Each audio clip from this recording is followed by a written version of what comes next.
Todd, you can see that you're hitting a shot here that starts left and goes left.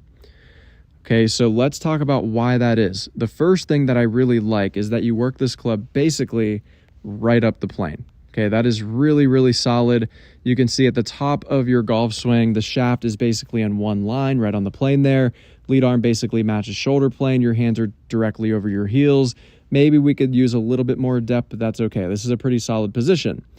One thing that I do notice is that you have a little bit of cup in this lead wrist, and you do have a weaker grip. I did verify that with the face-on view.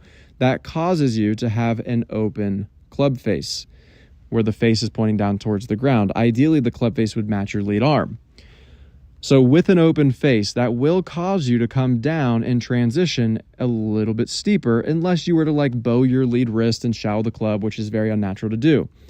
So you are going to come down steeper on top of the original plane and continue to release and rotate, throw this trail arm, trail hand, which is why the ball starts left and goes left. Okay, so the first thing that we need to focus on is really your setup position. I want you to scoot a little bit further away from the ball. Let's bend further over at the waist. I want the club shaft pointing at your belt buckle instead of your belly button. Okay, from there, what I would have you do is go grab a grip trainer or a stock shot setter, one of the two. That's going to square up the club face at the top of your swing.